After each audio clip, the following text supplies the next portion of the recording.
Muito boa noite, meus caros irmãos, que o Mestre Jesus esteja sempre conosco nessa nossa jornada. Hoje vamos estudar o último capítulo do esboço geológico da Terra. Vamos comentar sobre o período pós-diluviano ou atual nascimento do homem. Mas antes de mais nada, nós vamos tirar um minuto de orações para que a gente possa envolver com as nossas sinceras preces para toda a humanidade, para esse momento muito difícil que o planeta Terra está atravessando, as suas convulsões morais e espirituais, a esses espíritos que procuram de alguma forma atrapalhar o progresso da humanidade e que sabemos que quando dois ou mais está reunido em nome do Cristo Jesus, a força do seu amor estará sempre combatendo a atuação das trevas e das sombras, e que cada um de nós não se permita ser portador dessas entidades das sombras que tentam tumultuar a humanidade. Jesus, na qualidade de governador espiritual, sempre esteve e sempre estará no roteiro seguro, segurando esse grande leme, levando o barco do nosso planeta Terra ao porto seguro. Confiemos-nos na divina providência, nas preces sinceras que aurem de almas, como todos nós, em busca da paz para a humanidade, a pacificação para a humanidade. Ele, o guia e modelo da humanidade, sempre estará conosco hoje e sempre. Muito boa noite mais uma vez aos nossos queridos irmãos, queridas irmãs, que o Mestre Jesus nos abençoe sempre. É sempre uma alegria estar nos estudos da Gênese. Hoje nós temos aqui a presença do nosso amigo Ricardo, como sempre, colocando aí essas músicas e essas imagens dos índios, os verdadeiros proprietários da terra Brasil, né? Não são os escravos, não são os africanos, não são os europeus, são os índios que são os verdadeiros proprietários desta terra abençoada, chamado planeta Terra. E hoje, como eu sempre comento, estudar a Gênese é um tratado de paleontologia, de arqueologia, antropologia. E, como sempre, para ilustrar os nossos estudos, nós vamos passar um vídeo. É um vídeo que tem aproximadamente 28 minutos e vocês vão assistir na íntegra após o final do estudo, da aula. Mas como o tema hoje é sobre o nascimento do homem, como tudo se originou, que nesses últimos 10 mil anos, vamos dizer assim, aproximadamente 10 mil anos no passado, as grandes civilizações começaram a surgir, né? A raça adâmica, a civilização egípcia, a civilização dos árias na Índia, a família indo-europeia, as grandes migrações sucessivas, né? Desses espíritos degradados do sistema de Capela, o povo de Israel, não é? Moisés e a sua filosofia do judaísmo, não é?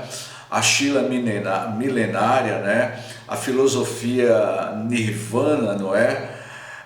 E a edificação do Evangelho do Cristo já nos tempos dos últimos 2000 anos. Por que eu estou referendando essas civilizações? Que após aproximadamente 2 milhões de anos, nós estamos nos arrastando há exato 2 milhões de anos na linha do tempo do passado. Nós nos comunicávamos através de grunhidos. Tínhamos uma barba tipo do meu amigo Ricardo, que está aí na tela principal, né? Só que o homem de Neandertal, o homem de Cro-Magnon, não é? Eles eram cabeludos e a comunicação era através de grunhidos. E foi a arte da comunicação, de gestos que iria nascer através da linguagem fonética dos grunhidos, uma comunicação mais primária, e o homem da pré-história iria traduzir grunhidos em palavras, que por sua vez essas palavras teria uma presença notória das raças arianas que iriam reencarnar na Terra, oriundo de outras civilizações mais avançadas, como Capela, não é? Então, diante... Estão me ouvindo? Estão me ouvindo? Estão me ouvindo? Estão me ouvindo? Agora sim. Ok. Então, diante dessas... Mas vocês ouviram o que eu falei? Ok. Então, diante desse preâmbulo, por que eu estou pontuando? Que a história da pré-história do homem Cro-Magnon, homem de Neandertal, ele já tem quase 2 milhões de anos de evolução.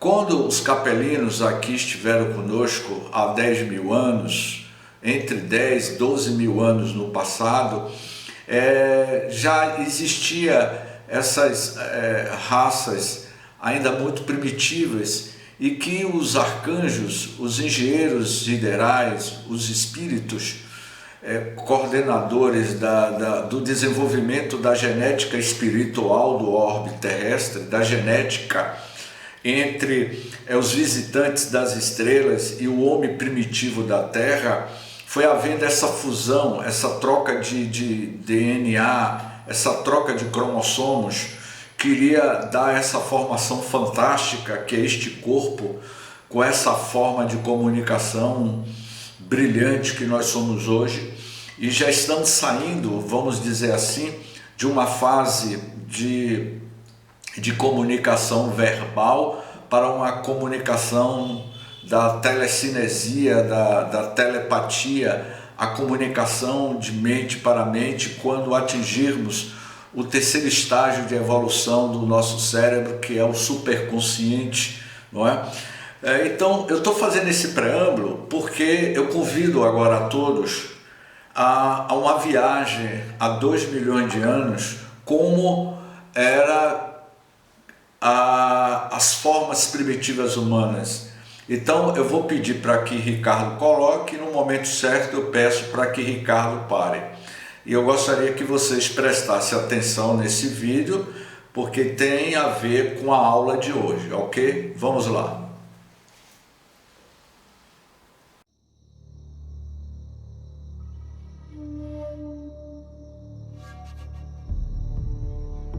Um 1.700.000 anos atrás, o mundo estava repleto de grandes perigos. Ficar vivo era um desafio avassalador. Era caçar ou ser caçado, matar ou morrer.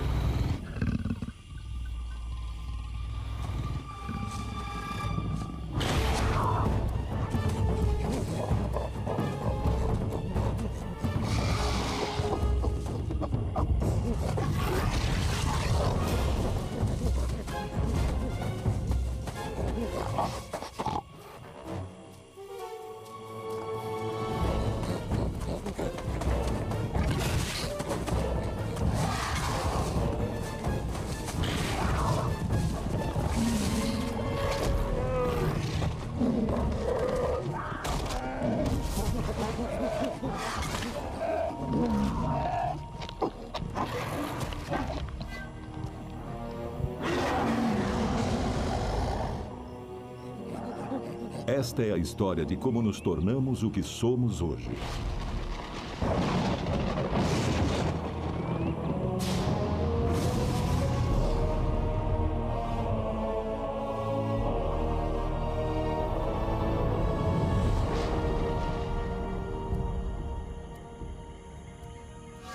O gênero humano apareceu pela primeira vez no leste da África há 2,5 milhões de anos. Foi o início da jornada épica da evolução humana. Era um mundo cheio de predadores e comedores de carniça. Os humanos primitivos ou hominídeos viviam ao lado de feras terríveis. Mas eram hominídeos que não caçavam, apenas comiam carniça, ao contrário desse Megantherium, que era um felino de dentes de sabre. Esse é o Homo ergaster. Ele era o mais bem-sucedido de todos os hominídeos e que tinha também o maior cérebro. O Homo ergaster foi o trampolim para a evolução da nossa espécie. Como outros hominídeos africanos, ele andava sobre 2 pernas, o que não facilitava a convivência com predadores muito mais rápidos e ferozes que andavam sobre 4 patas. Esse felino de dentes de sabre tem caninos enormes para cortar a carne, mas nem assim consegue tirar toda a carne da carcaça. Muita comida fica para aqueles que esperam. Ele é um predador formidável que pesa mais de 90 quilos. Para superar as feras, os seres humanos teriam que encontrar uma posição de vantagem. Talvez o Homo ergaster tenha sido o hominídeo mais esperto a andar pelo planeta e o primeiro ser humano carnívoro.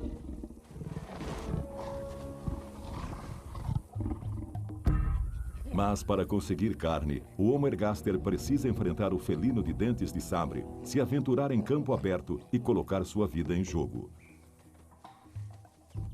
Comer a carniça era uma das maneiras de avançar na cadeia alimentar.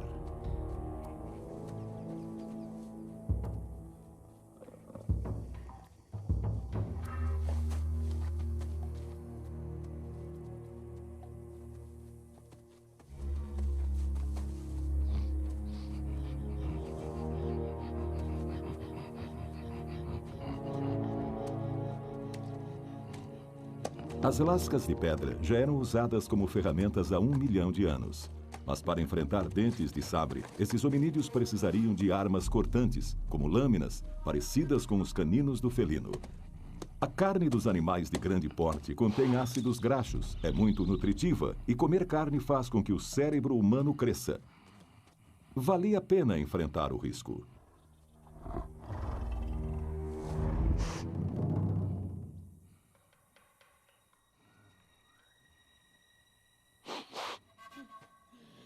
O comedor de carniça precisa estar sempre vigilante.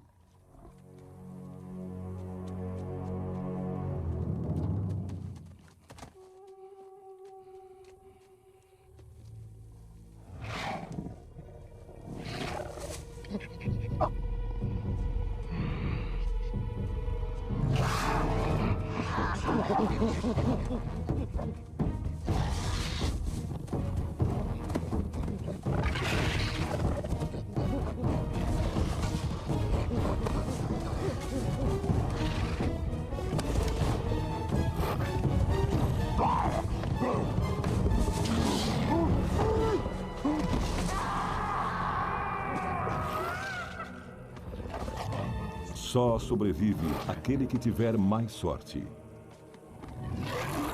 A vida é curta e brutal.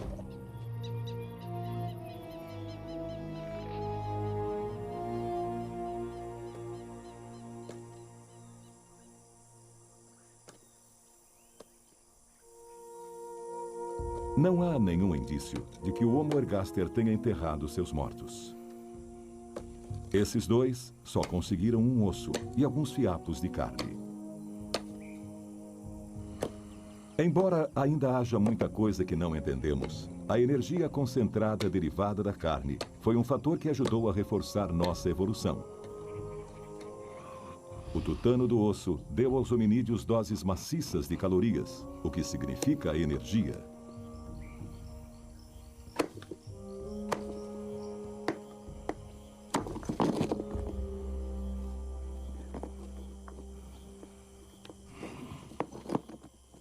Podem ter se passado muitas gerações até que conseguíssemos descobrir como manipular a pedra e fabricar uma ferramenta afiada dos dois lados. Mas o que esse humano primitivo está lentamente descobrindo será uma revolução para nossa espécie, a primeira de muitas.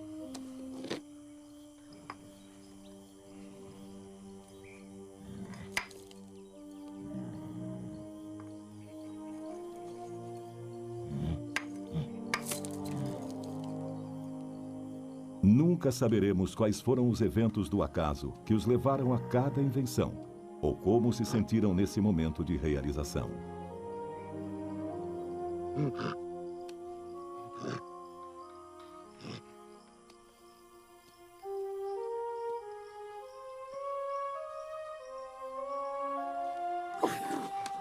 Esse jovem hominídeo criou uma lâmina, uma ferramenta cortante mais versátil, o machado de mão, que rivalizará com os caninos do tigre de dentes de sabre.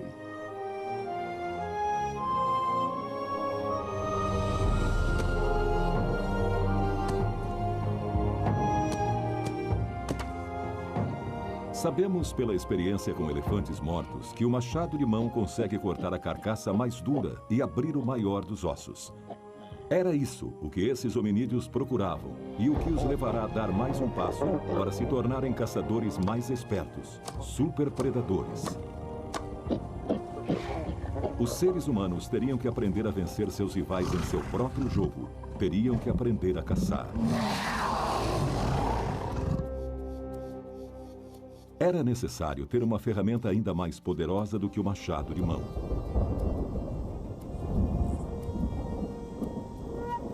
Uma ferramenta de um poder tão grande e com tantas utilidades, que diante dele não só seres humanos, mas também os animais se curvariam. Uma ferramenta que eles teriam que dominar antes de subir na cadeia alimentar.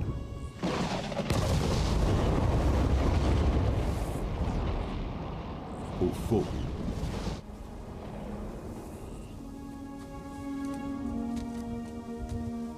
Armados com ferramentas de pedra e um cérebro que evoluía lentamente, os descendentes do Homo ergaster saíram da África para iniciar a colonização do mundo.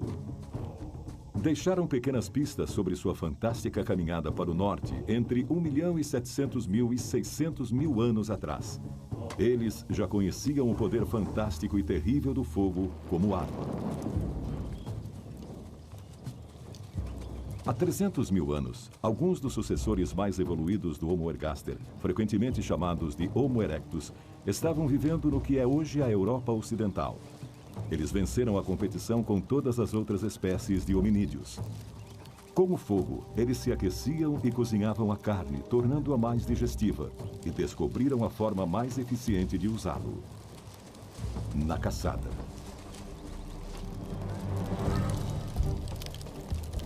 O Homo erectus não era mais um comedor de carniça. Ele era agora um predador. Os caçadores mais experientes, Kull e Sir, organizam a caçada. Sua presa é o imponente Megaloceros. Com uma galhada de mais de 3 metros de ponta a ponta, o alce gigante, hoje extinto, chegava a ter 2,70 metros de altura. Os caçadores se dividem em 2 grupos para dominar a presa.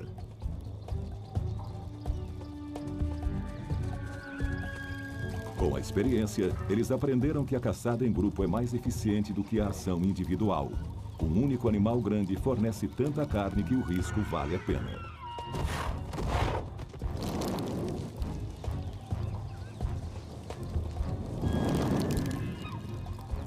Como os animais, esses caçadores se apoiavam muito mais nos seus instintos e sentidos do que nós o fazemos hoje em dia.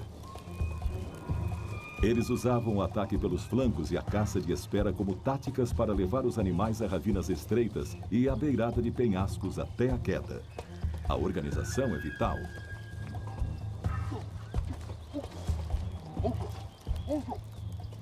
A linguagem, da maneira como a conhecemos, só apareceria dali a 250.000 anos. Mas... São 28 minutos de vídeo, mas vocês ficaram com o gostinho de quero mais. Não é verdade, Diogo? Um gostinho de quero mais. Enquanto eu vou fazer comentários do vídeo, do texto aqui de Kardec, eu vou pedir a Ricardo, vamos ver se Ricardo consegue fazer isso no tempo. Se você conseguir uma imagem, Ricardo, de 2001, uma Odisseia no Espaço, lembra aquela cena de 2001 do macaco apontando para o cosmos? Se você conseguir essa imagem no final, vai ser espetacular. Para a gente encerrar o estudo de hoje com a imagem de 2001, uma Odisseia no Espaço, ou então, Ricardo, essa imagem de 2001, uma Odisseia no Espaço, e uma imagem da Enterprise, do Capitão Kirk e o Capitão Spock, porque aí eu vou fazer uma analogia dessa evolução nossa até a conquista do espaço, não é? Então,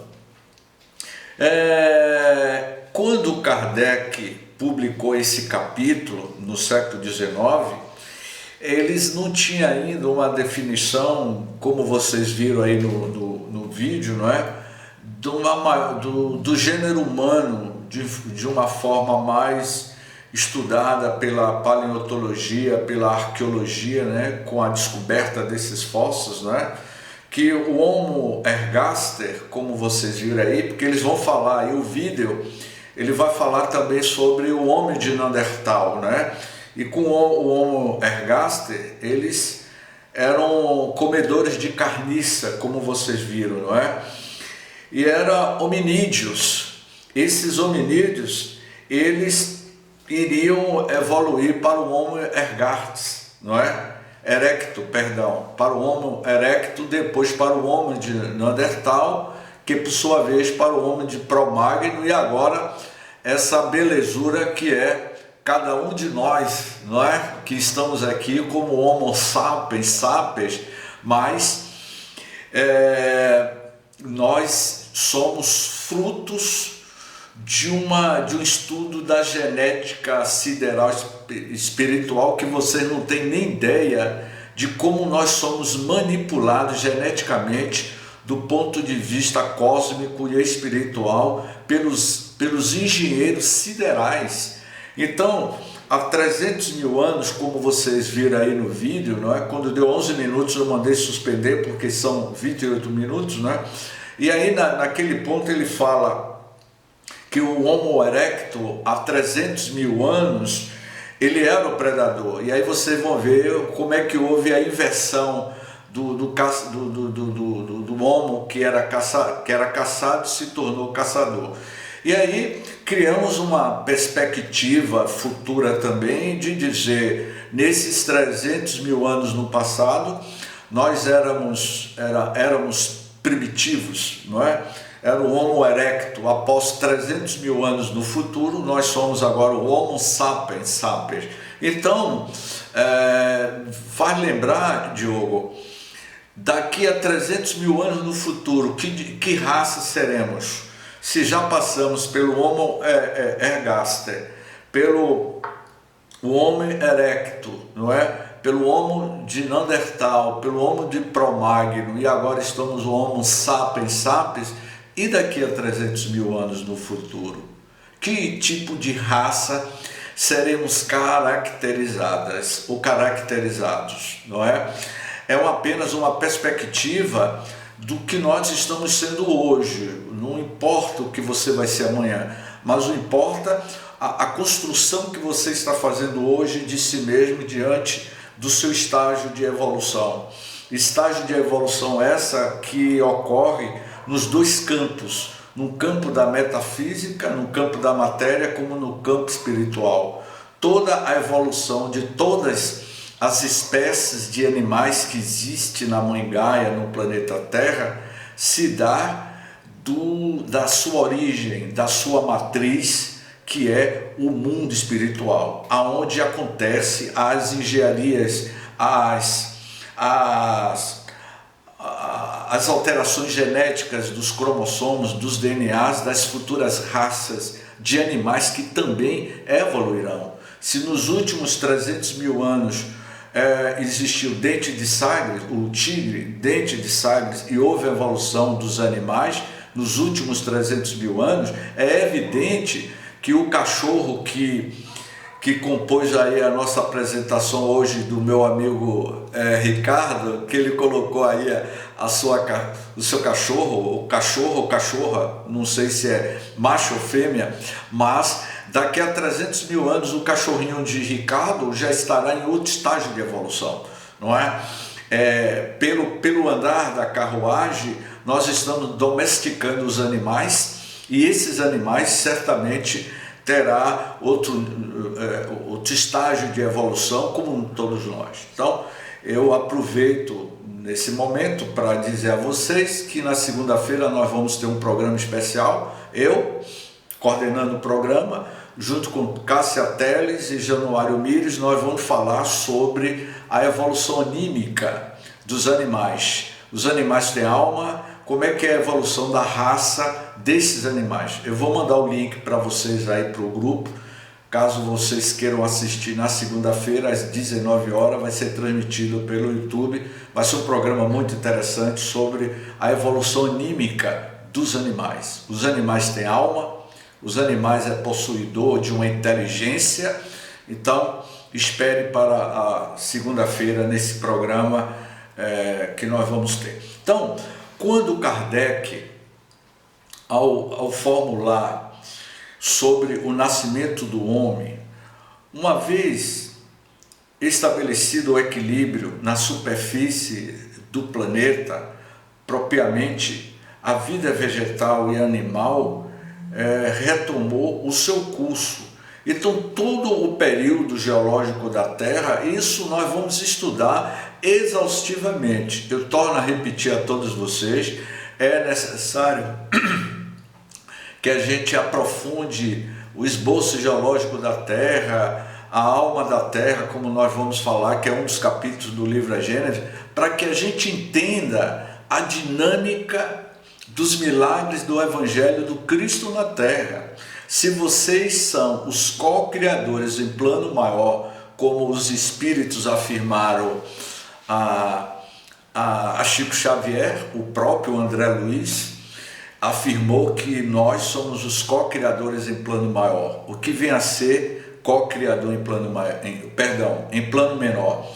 Nós construímos satélites, construímos a tecnologia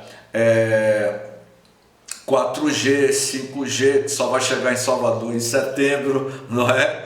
Então, essas tecnologias dos co-criadores em plano menor.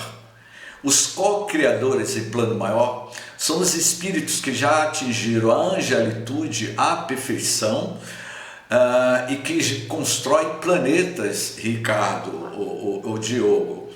São construtores de planetas, são construtores, são arquitetos do cosmos, da Via Láctea, mexe com os buracos negros, são os co-criadores em plano maior. Então, a Terra, ele vem passando por esses estágios porque é necessário para a evolução de todas as espécies de vidas existentes, organismo vivo sobre a Terra. Nós somos uma população de 8 milhões de seres vivos. Agora multiplique, se são 8 milhões de seres vivos animando a Terra, um desses seres vivos é a raça humana. Nós somos 8 bilhões. Então, quando você mata uma formiga de açúcar, não é? É uma comunidade, é um ser. Todo o reino animal tem a sua população de bilhões, não é? Os cupizeiros têm trilhões e trilhões. A Terra é um organismo vivo, pulsante nas suas entranhas. Então, esses períodos primários, pós-diluviano, era necessário, sob a égide desses construtores espirituais, para que amanhã, em um futuro de uma Terra nova, não é? A raça humana esteja em um corpo muito mais rarefeito. Esse corpo rarefeito que teremos no futuro ela será constituída de uma matéria muito mais, vamos dizer assim, mais quintessenciada. É uma matéria que vai estar mais influenciável ou influenciável pelo nosso próprio pensamento. Então, quando Kardec diz, consolidando o solo, assumiu uma colocação mais estável, o ar purificado se tornara apropriado a órgãos mais delicados, o sol brilhando em todo o seu esplendor através de uma atmosfera límpida, difundida com a luz um calor menos sufocante e mais vivificador do que o da fornalha interna. Ou seja, naquela época a temperatura da Terra era outra, não existia a interferência humana, da raça humana, do hominídeo, como vocês viram, não é? Vocês viram, hein, Diogo? Você viu como é que Ricardo subia rapidinho no pé de árvore lá para não ser devorado pelo o tigre, não é?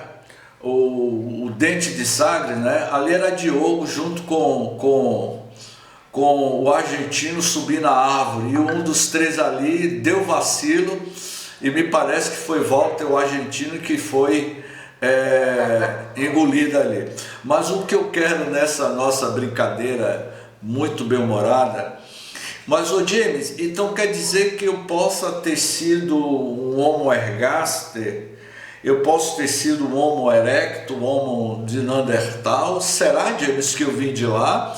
Ou será que eu sou uma fusão do DNA desses hominídeos com as raças dos capelinos, não só os capelinos, mas como de outras regiões do planeta Terra, do universo, e que o Cristo, nós sabemos que o Cristo ele apenas não é só o governador espiritual da Terra, ele também é um diretor espiritual do sistema de capela, por isso dessa afinidade entre os capelinos e os terráqueos, os terrestres, que nós somos oriundos.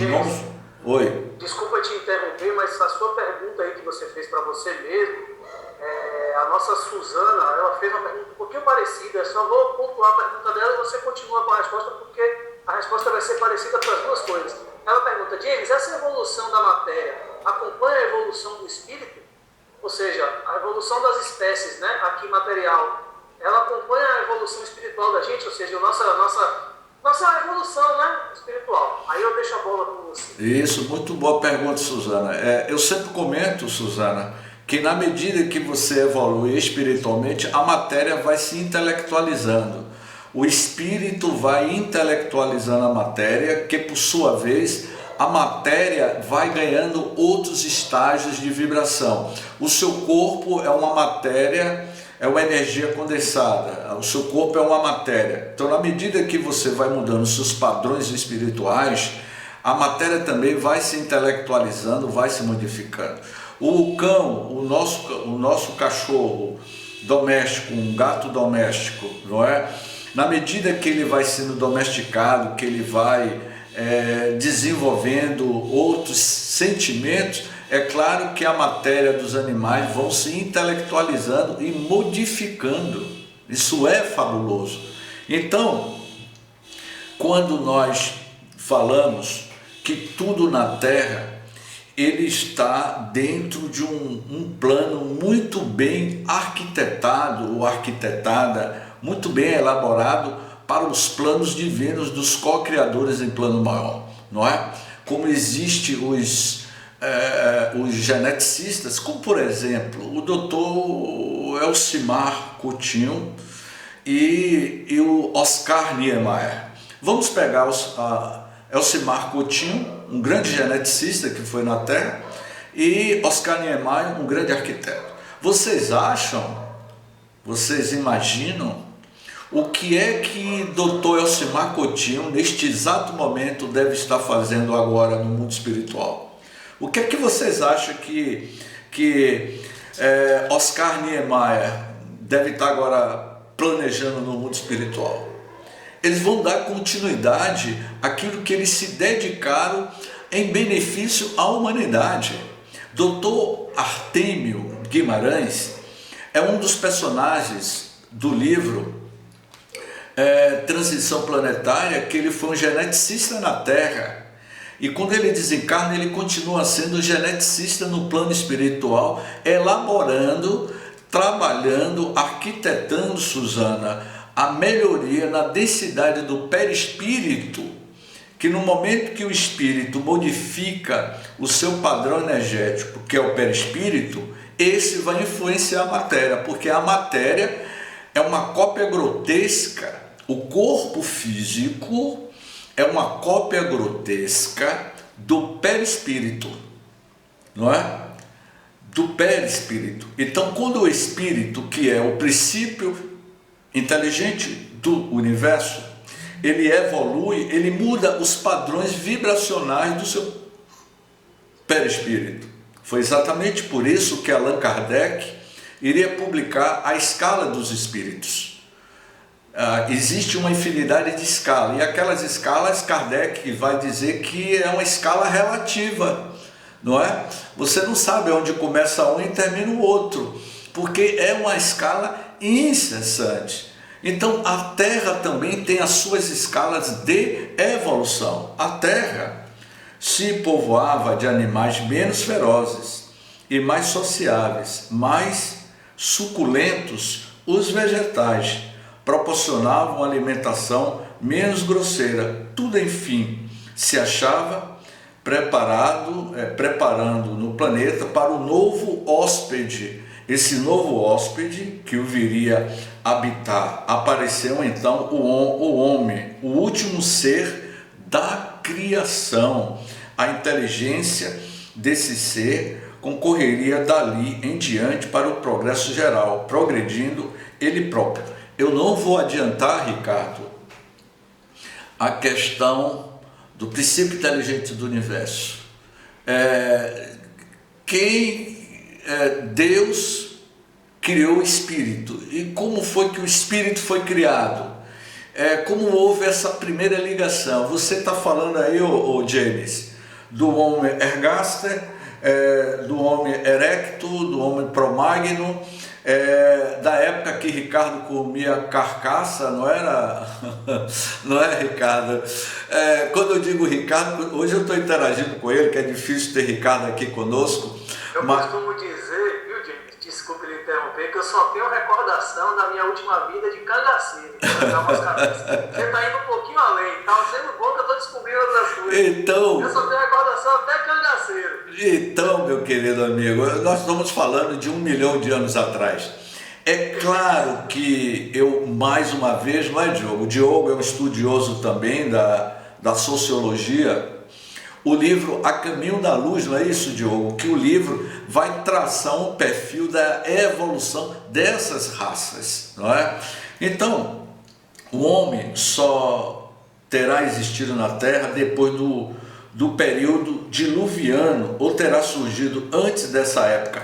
Aqui derruba por terra essa pergunta, como os próximos capítulos do livro A Gênese vai derrubar por terra a teoria do Antigo Testamento de que houve um grande dilúvio e que Noé foi que povoou o planeta Terra. Aquilo ali, quando a gente for estudar o período mosaico, o período diluviano, não é? A vida de Moisés na Terra, aí a gente vai explicar de que a Terra, meus amigos, não começou a ser povoada, absolutamente que não, no período em que Noé esteve aqui, a raça adâmica. A raça adâmica é um assunto para os próximos capítulos do livro A Gênese. Então, eu não vou aqui antecipar, porque a gente vai estudar isso de forma mais exaustiva mais adiante. Então, a Terra estava preparada para receber o seu novo morador.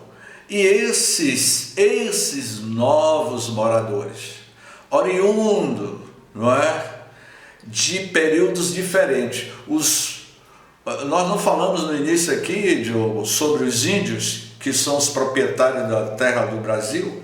Quem eram os proprietários do planeta Terra? Eram os hominídeos, o homem da pré-história, da caverna. E quem são os visitantes? São quem? Os arianos, não é? São os hindus, a família indo-europeia, não é? Os imigrantes da Estrela de Capela, os imigrantes agora. Olha que coisa fascinante, não é? Isso aconteceu há 10 mil anos, com a migração dos capelinos à Terra. 10 mil anos depois, nós estamos recebendo, a partir da década de 70, vamos pontuar, que no início dos anos 70 para cá, nós estamos recebendo uma nova raça de seres interestelares, que são o que eles chamam dos pleidianos, o que Filomeno de Miranda está pontuando, que são os espíritos de Alcione, que estão reencarnando em massa. Há uma nova invasão de alienígenas. É isso mesmo que vocês estão ouvindo, né? A gente fica esperando que os alienígenas apareçam em uma nave espacial. Isso vai acontecer lá na frente. Mas esses alienígenas estão reencarnando em massa em várias partes do continente, do planeta, para trazer um novo progresso, uma nova constituição fisiológica biológica, que é chamado de crianças índigos, crianças cristais, que são esses espíritos oriundos da estrela de Alcione, que está dando a sua contribuição. Esse meu relato está no livro Transição Planetária, psicografado por Divaldo Franco, pelo espírito Manuel Filomeno de Miranda. Então, 10 mil anos depois, nós estamos recebendo raças oriundas de outras estrelas para geneticamente modificar os nossos padrões cromossômicos, que vai mudar. Ou seja, daqui a 300 mil anos, alguém aí poderia arriscar qual seria o seu... Alguém poderia arriscar qual seria o seu padrão biológico? Qual seria a sua cadeia cromossômica daqui a 300 mil anos, não é? Então, tudo faz parte de uma organização muito bem planejada pelos arcanjos divinos, pelos construtores siderais.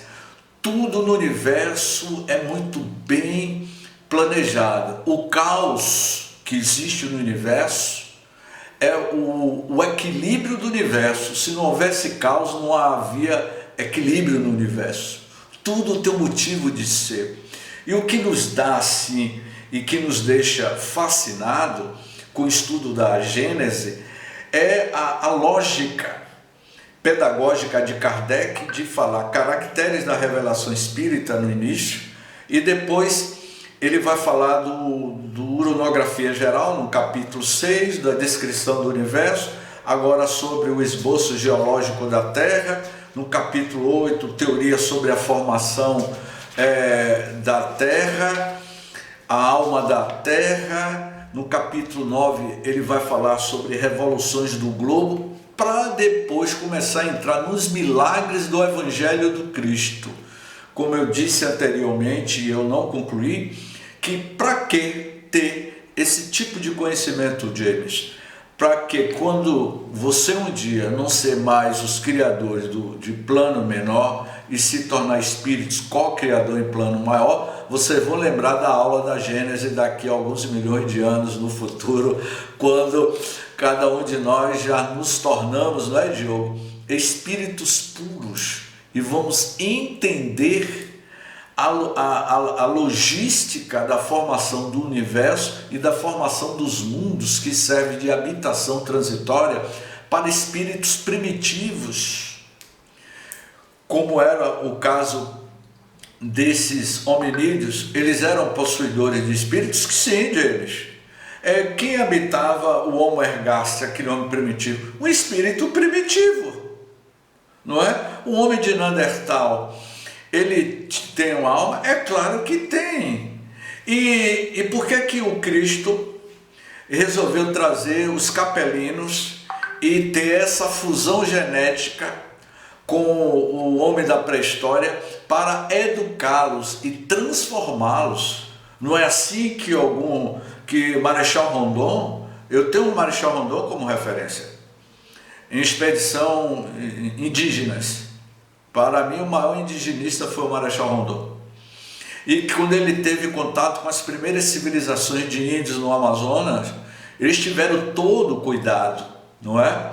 E eles foram sendo educados, domesticados, não é? Vocês estão vendo aí uma novela, uma teledramaturgia de uma personagem de Juma Marruá, que ela é uma onça no sentido figurado, não é? É aquela pessoa matuta, e você, para apresentar padrões e dizer que caixa voadora é essa, que tuiuiu é esse eletrônico, que tuiuiu é esse que você controla da mão, ela não tem essa referência. Então imagine que naquela época, há 300 mil anos, há 10 mil anos, ainda existiam civilizações primitivas, trogloditas, e que os capelinos vieram em períodos diferentes para implantar sua tecnologia, o seu desenvolvimento, que ora eles tinham adquirido tecnologicamente no sistema de capela. Então, eu já vou aqui para as considerações finais, que eu vou abrir para a participação de todos vocês. Questão é esta muito controvertida hoje, mas sua solução, seja qual for, nada mudará no conjunto dos fatores verificados, nem fará que o aparecimento da espécie humana não seja anterior de muitos milhares de anos. A data lhe assina a Gênese bíblica. Com todo respeito à Gênese bíblica, os hebreus, para que eu vou antecipar um pouquinho sobre a cultura hebraica. Os hebreus primitivos, não existia a palavra Deus. A relação dos hebreus com a natureza era de forma integral. A comunicação deles era integral. Eles viam os efeitos do universo, a mudança de clima, como uma força desconhecida e soberana sobre eles. Então a comunicação, o respeito que ele tinha com o trovão, com a tempestade, com o maremoto, com os animais, era de respeito. Mas havia necessidade da lei da sobrevivência, como vocês viram ali da briga do tigre dente de sagres com os comedores de carniça, como era chamado Homo ergaster, não é? Então há uma necessidade de que isso ocorra, porque faz parte da evolução de todos nós. O que fez se supusesse que o advento dos homens ocorreu posteriormente ao dilúvio. Deixa eu concluir aqui, não é? Então, a Bíblia, como nós vamos explicar nos próximos capítulos, ele dá uma explicação muito superficial, mas a cultura hebraica é riquíssima de histórias. O Haroldo Dutra escreveu um livro sobre Gênese. Eu recomendo esse livro. Se eu não me engano, eu já fiz uma referência a esse livro. Gênese, estudo da Gênese, na análise de Haroldo Dutra, é fantástico. E eu usava muito esse livro para a introdução do estudo à Gênese de Allan Kardec, porque ele vai falar sobre a Gênese do ponto de vista da cultura hebraica. É fantástico, porque aí você tira descaracteriza toda aquela ideia de achar que o mundo foi criado em 5 dias, e todos vocês já estão catedráticos nesse estudo da Gênese, que nós estamos levando bilhões de anos. O que nós estamos estudando em 2 anos e meio é um resumo de 4,5 bilhões de anos da história do universo. É muito o esforço que cada um de vocês, cada um de nós estamos fazendo para ter uma compreensão holística da origem da vida. Então esse conhecimento vai lhe lançar de súbito a um mergulho no seu mundo íntimo e você terá uma nova visão, uma visão de 360 graus de tudo que ocorre à sua vida, e você vai ter uma compreensão mais ampliada, porque você está vendo a vida de vários ângulos. Essa é a proposta do estudo da Gênesis, é a proposta do estudo desse período pós-diluviano, não é? Então, o que está fora de dúvida é que não existia o homem nem no período primário, nem no de transição, nem no secundário, não só porque nenhum traço dele se descobriu, como também porque não havia para ele condições de vitalidade. O que Kardec está querendo dizer que num período, não é, de transição, no período secundário, que a gente estudou, no período terciário, não existia a raça humana. O homem iria surgir, né, de Lúcie para cá. Quem é Lúcie? Aquele crânio de uma mulher que foi datado de 2 milhões de anos, e era o período do hominídeo, não é? Do homem, o homem primitivo, não é? Esse homem que ainda a comunicação era através de grunhidos. Imagine o susto que vocês tomarão no dia que o cachorro de Ricardo começar a dizer: Ricardo, eu quero participar do estudo da Gênesis. Ricardo, antes de vocês entrarem aí na sala, nos bastidores, Ricardo pegou o cachorro, né? Ele teve que desligar o microfone porque o cachorro estava latindo. Ele botou o cachorro na tela. Imagine um dia você está com o cachorro no estudo da Gênesis e o cachorro perguntando: How, James, eu gostaria de saber a minha evolução. How, você vai se assustar. Então, quem aqui não se comunicava através de grunhidos, não é? E hoje nós estamos nesse tipo de comunicação, mas amanhã não mais precisaremos se comunicar através das nossas cordas vocais. Não vamos mais usar Cepacor para aliviar as nossas cordas vocais, né, Ricardo? Mas a nossa comunicação vai ser telepaticamente, vai ser de epífise para epífise, vai ser através dos nossos cristais espirituais. Olha que coisa, os cristais espirituais que emana da nossa glândula pineal, ela vai se ampliando. A nossa amiga que fez a pergunta sobre a intelectualização da matéria, no momento que você muda os seus padrões energéticos, os seus padrões mentais, a sua pineal, a sua epífise, o seu cristal, ele começa a brilhar e começa a irradiar de uma força incomensurável, que as moléculas que compõem o corpo humano vai se transformando ou transmutando, como diz os alquimistas. Portanto, essa era as nossas considerações. E agora... A semana passada, viu, James? Desculpa te interromper.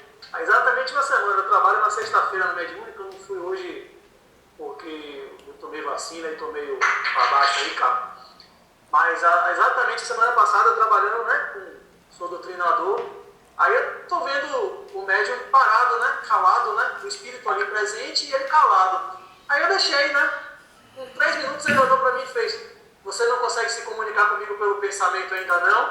Aí eu disse: não, meu irmão, não cheguei nesse nível ainda não, de evolução. Aí ele: tá, um dia você vai chegar. Aí começamos a trabalhar. Imagina que interessante, você vem e fala isso agora, né? Que a gente ainda vai chegar nesse nível. Isso. Muito legal. Ok, então agora vamos abrir agora aí para a participação de todos vocês, Dona Fátima, Dona Bernadette, a todos. Estamos aqui para dirimir as nossas dúvidas, mas o que eu quero deixar claro é que nós somos seres de infinitas possibilidades. Infinitas possibilidades. Nós somos seres graciosos. Cada um de nós somos seres belíssimos. Nós somos lindos, não é? Nós somos capazes de mudar o destino da raça humana em nossas mãos, porque nós somos portadores e donos desta inteligência incomum. Nós temos uma capacidade de inteligência fora do normal, só que nós não usamos usamos uma parte insignificante da capacidade que cada um de vocês são. A felicidade ou a infelicidade está na sua mão. Você é capaz de mudar a história do mundo, não é? Suzana levantou aqui a mão. Pode falar, Suzana. Oi, boa noite. Você estava assistindo a aula e acho que eu vou mencionar aqui melhor nessa câmera para não ficar tão feia como você. E o que eu acho interessante, gente, duas coisas que eu vou comentar. Eu assisti a aula da semana passada, nessa semana. Estamos ouvindo bem? Estamos. E uma coisa que eu achei muito interessante foi que eu comecei a compreender a razão da existência da vida a partir dessa aula da Gênesis. Já estudei muito o Evangelho, o Livro dos Espíritos, eu nunca tinha estudado a Gênesis. E começou a fazer muito sentido para mim o estágio evolutivo em que nós estamos, o momento, né, sociopolítico e espiritual que nós estamos vivendo. Né? Começou a fazer sentido. E com a aula de hoje, eu até me antecipei, fiquei muito animada, me antecipei, assisti a esse vídeo todo, né, durante a semana, e outras coisas também no seu canal. E o que me impressiona é o seguinte: eu sou historiadora, né?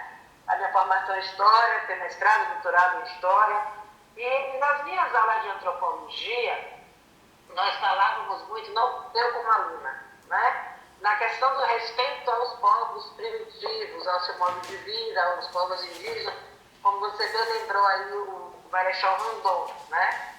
Que a levada dessa civilização aos povos indígenas foi mais deletéria do que benéfica do ponto de vista da matéria da sociologia, né?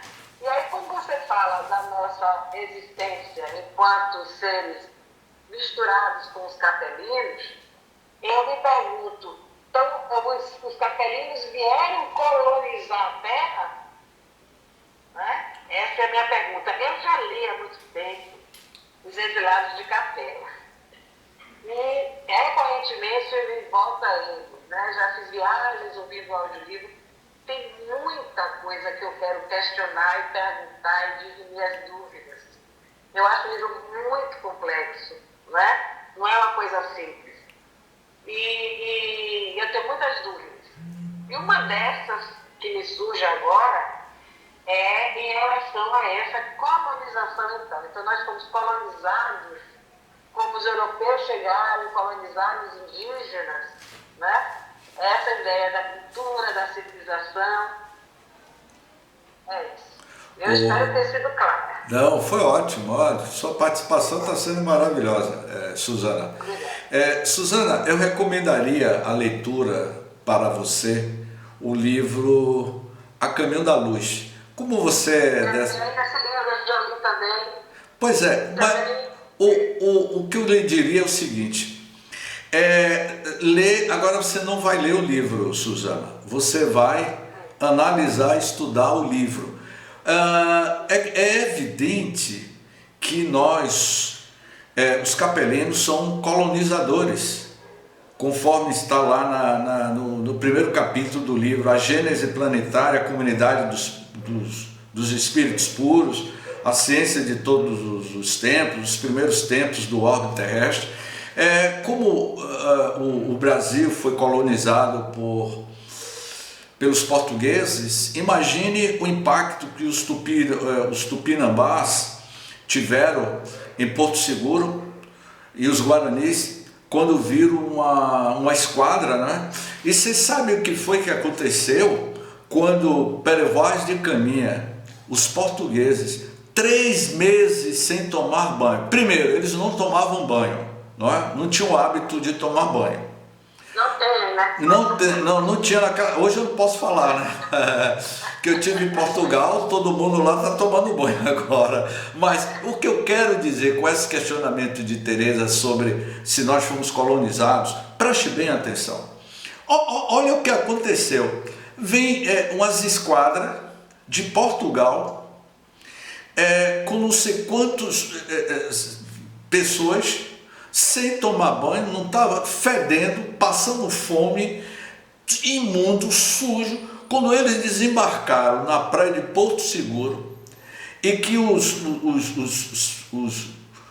os índios, os moradores que estavam aqui em terra, você sabe qual foi a reação que eles tiveram? De animosidade por conta do odor. O odor diz muito da característica da raça, do indivíduo.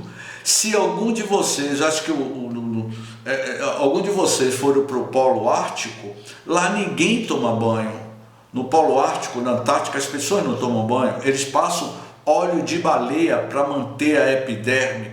Então, eles têm um cheiro característico. Se você vai para o sul da África do Sul, eles têm uma característica. Se você vai para a Suíça, o suíço tem uma característica. Se você vai aqui para os sertões de Jeremoabo, não é, minha amiga Lúcia? Enfim, as pessoas têm um cheiro, uma característica. Então, naquela ocasião, os índios tiveram uma aversão ao odor que exalava dos primeiros colonizadores, assim como eles perceberam que os índios eram muito mais limpos do que os colonizadores. E aí o que foi que os colonizadores começaram a fazer? Eles saíram de um continente, começaram a colonizar o território brasileiro, depois veio Cristóvão Colombo, e depois veio outros colonizadores espanhóis que destruiu a cultura inca e a cultura dos astecas. Então o que eu quero dizer, minha amiga, se houve esses colonizadores, o planeta Terra é colonizado, ainda está sendo colonizados por espíritos que habitam outros planetas.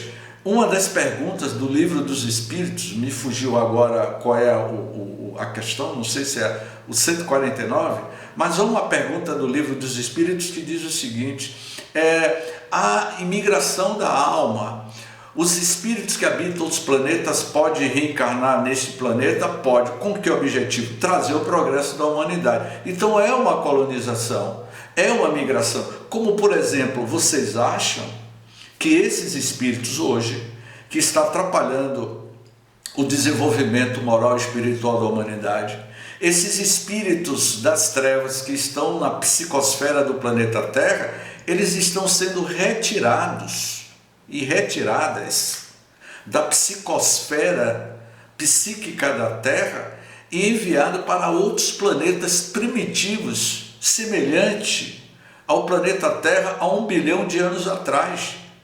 Então, essas colonizações, minha amiga Suzana, é evidente que acontece. O planeta Terra, ele sempre foi colonizado, visitado por espíritos oriundos de outros planetas. Como, por exemplo, o romance Alcione, Renúncia, psicografado por Chico Xavier. Os primeiros capítulos do livro Renúncia falam de Alcione. Alcione é de uma estrela de evolução espiritual muito grande, não é?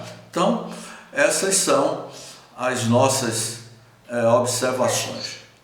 Só para observar também, James, que a gente tem percebido muito o nascimento de crianças que têm um desenvolvimento intelectual, de fala, de tudo, muito maior do que a minha geração, né? Então, eu tenho parentes de 4, 5 anos de idade, meninos que têm assim, um desenvolvimento muito maior do que nós tínhamos na minha época, né? Então isso também é um aprimoramento que está sendo percebido. Suzana, quando você nasceu, você quer que eu descreva como foi que você nasceu, Suzana?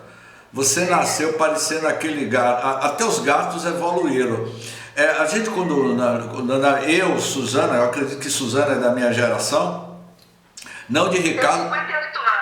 Eu estou com 61, então Ricardo é menino novo, né, Suzana? Ricardo que está aí na tela é menino novo. É menino novo, mas quando já me... Doutora Irvânia, a gente tem estudado o livro de doutora Irvânia sobre a evolução dos animais. Ela com o com outro médico, que agora me fugiu o nome dele, ele fala exatamente dessa evolução, dessa geração de crianças. Essa Eva que nasceu há um mês atrás, essas crianças que estão vindo hoje, estão trazendo um padrão de percepção extrasensorial muito mais aguçado do que a nossa.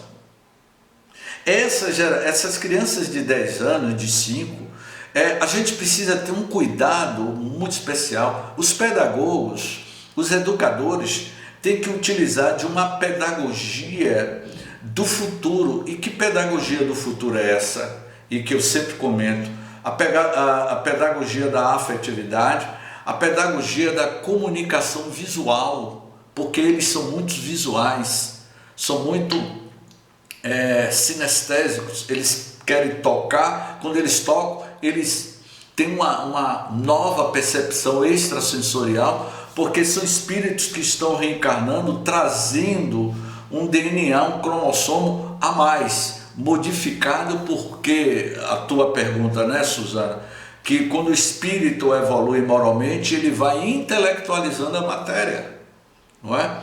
E nós que estamos aqui, com todo respeito a todos nós, inclusive eu, nós somos espíritos ainda, como é que diz assim, que precisa aprender muito com essa geração. O que eu quero dizer, quem tem filhos, quem tem netos, não é? Aproveitem que nós estamos fazendo parte dessa transição, dessa geração de crianças. Eu não vejo a hora de ver Eva. Eva nasceu lá na cidade de Aramari, em Andaraí, na Chapada Diamantina. Eu quero ver minha sobrinha de 1 mês, não é? E como eu gostaria de ter uma criancinha em casa para aprender, porque a gente aprende e muito. E como a gente aprende. Então, a gente tem que estar muito perceptivo para essas novas comunicações que estão chegando aí dos planos extrafísicos, com a reencarnação em massa desses espíritos de várias regiões do sistema planetário, de outras galáxias. Diga, Ricardo. Tá bom, obrigada, viu? Nada, minha querida. Suzana, tem um filme, eu também tinha muitas dúvidas dos Exilados de Capela, tá? É um livro que eu já li 3 vezes. E um filme que me ajudou muito a entender o que acontece ali chama Presságio. É um filme relativamente novo, com aquele Nicolas Cage, não é um filme difícil de achar, não. Chama Presságio. Eu vou assistir. Ele mostra, né, um possível fim do mundo aí, uma possível, né? E aí a gente recebe sinais mediúnicos, nós seres humanos, o filho dele, né? E aí tem os extraterrestres, de que forma que eles se Mas não mete medo não, Ricardo? De forma alguma, tem um pouquinho de suspense, dá uns 2 sustos, mas a gente leva de jeito. Assistam, Presságio, o nome. Com Nicolas Cage. É um filme relativamente novo, deve ter uns 10 anos. Muito legal, muito legal. Ok, Ricardo. Eu conheço esse filme, viu, Ricardo? Eu conheço esse filme, Presságio, já assisti ele com o Nicolas. Muito bom, né? É um filme bom, mas vamos estar muito bem psicologicamente, porque é um filme que nos chama muita atenção. Tem outro filme que eu não vou dizer o nome, é um filme que eu não recomendo ninguém assistir. É um filme que é o final do planeta Terra e que todo mundo resolve se matar em massa, há um suicídio em massa. Então esse filme, Diogo, eu não indico a ninguém. Esse aí eu não indico. Eu assisti, quando terminou o filme, eu estava numa depressão tão profunda que eu fiquei dizendo, meu Deus, será que o mundo vai acabar agora mesmo? Então é um filme que eu não sei como é que um autor escreveu um filme daquele, né? Não vou dizer o nome do filme porque realmente eu acho que não vale a pena. Mas eu gostaria de saber se alguém quer fazer alguns comentários, porque já faltam 5 minutos. Conseguiu as imagens, Ricardo? Eu acho que sim. Deixa eu compartilhar para ver se são essas. Espera aí. Então vou concluir aqui com essas duas Eu achei imagens. algumas, né, tanto do filme quanto da nave. Deixa eu ver se é essa aqui que você quer fazer a ligação. O senhor James. Tá pequeno. Abra aí na tela maior. Espera aí, volta. Continua pequeno? Tá pequenininho. Espera aí. Bote a presente. Espera aí, um minuto, Walter. Minuto, meu querido. Veja agora. Agora. Ó, vocês São essas duas mesas? são essas. É essa. Isso. A imagem de cima é do filme 2001, Uma Odisseia no Espaço. É um filme que eu recomendo a todos.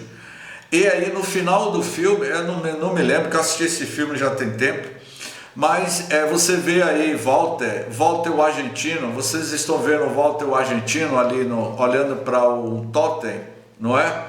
O monolítico do futuro, não é, Walter? É o homem da pré-história. E aponte aí o monolítico, Ricardo, e o monolítico, não é?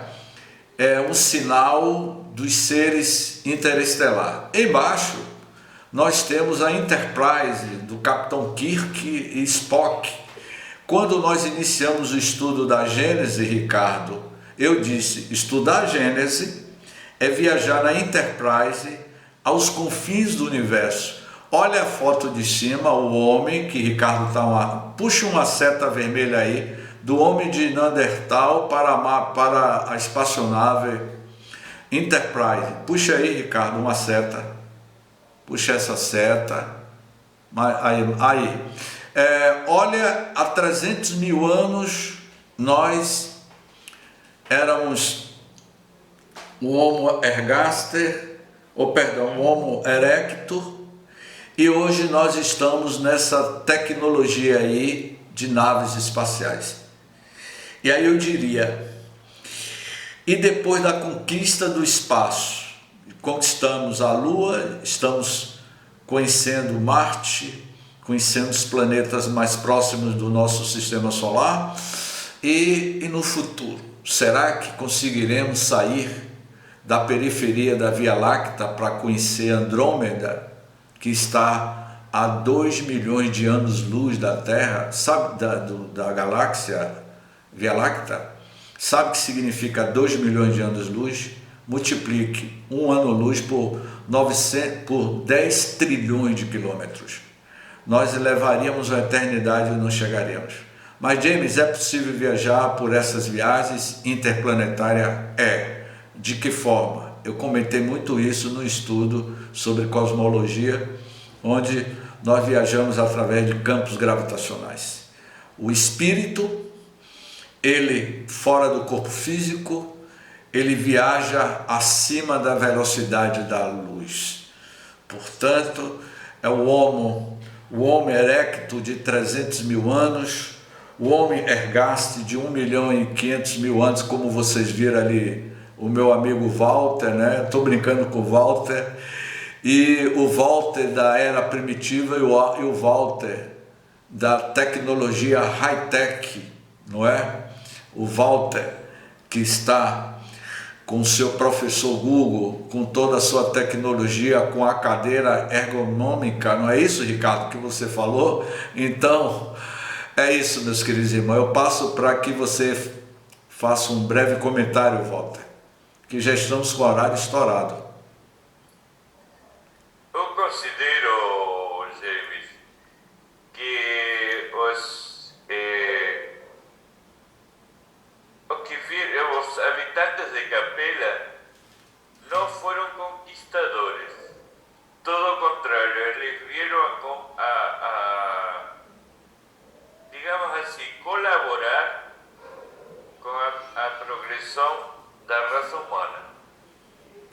Isso, muito Por que bom. estou falando isso? Porque em realidade eles eram exilados, eram pessoas ou seres que estavam já demais no orbe deles. Então, o que foi feito?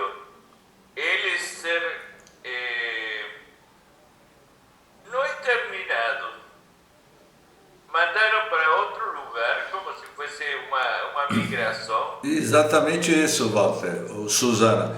Exilados está querendo dizer, os exilados de Capela, porque Capela, é porque eu não falei dessa parte.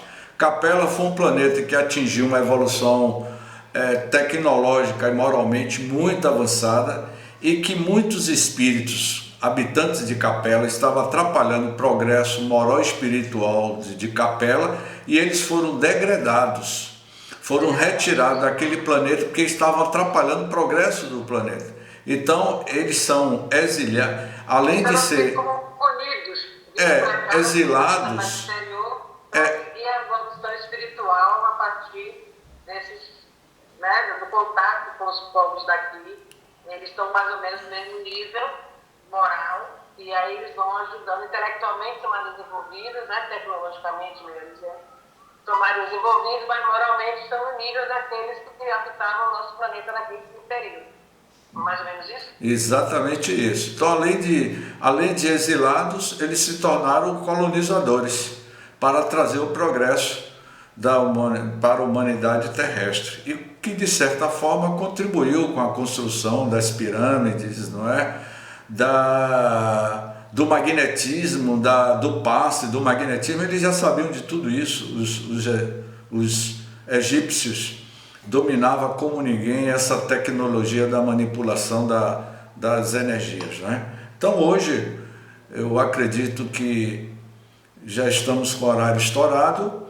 Na próxima semana vamos iniciar o capítulo 8, teorias sobre a formação da Terra. Então eu vou pedir aí o nosso amigo Diogo, ou alguém que queira fazer a prece de encerramento dos nossos trabalhos, direcionando as nossas preces para a paz da humanidade.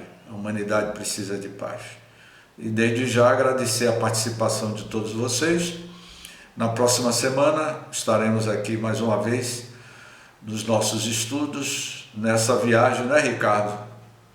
Na Enterprise, estudar Gênese, não é, Solange? É fazer uma viagem pelos confins do universo. Passa a palavra a alguém aí.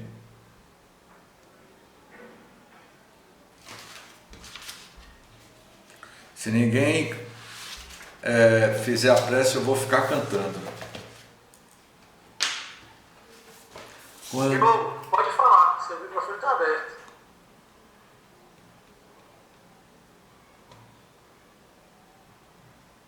O microfone dele está com defeito. Vamos lá, eu faço a prece então.